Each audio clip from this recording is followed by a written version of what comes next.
तुकोबारायांचं रक्षण केलं की नाही महाराज देवानं? देव रक्षण करतो महाराज, साधू सुद्धा रक्षण करतात. तुम्ही सांभाळिले संती भय निरतली खंती. समर्थ सद्गुरू किसनगिरी बाबांनी आपल्या संपूर्ण या परिसराला सांभाळलं जातं. त्यांच्या आशीर्वादाने आपला हा परिसर, महाराष्ट्रामध्ये असा परिसर नसेल बाबा इतका सुजलम सुफलम आपला हा परिसर आहे का नाही? या ठिकाणी प्रवारा मैया आहे, या ठिकाणी गंगा माता आहे, या ठिकाणी गोसेवा घडते महाराज. कारण हे घडणं फार महत्वाचं आहे. ज्या भूमीमध्ये गोसेवा घडत नसेल ना, ती भूमी महाराज, तिथं साधू संत राहत नाही महाराज. ज्या भूमीत गोसेवा घडते तिथं साधू संत राहतात.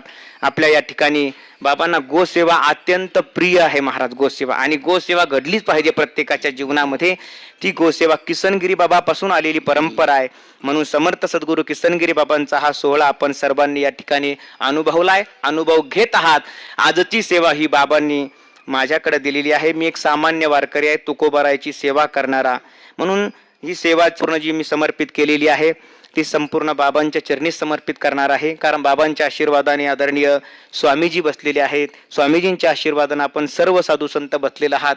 म्हणून जाता जाता एवढंच एक वाक्य बोलणार आहे आणि मी थांबणार आहे. का दामन हमारा कभी नम नहीं होता, इन आंखों के बरसने का कोई मौसम नहीं होता.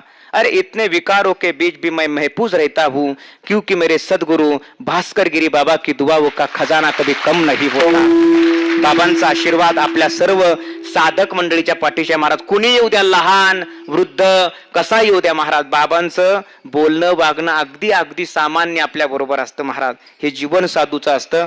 म्हणून बाबांच्या चरणी ही समर्पित सेवा करतो आणि माझ्या सेवेला पूर्ण विराम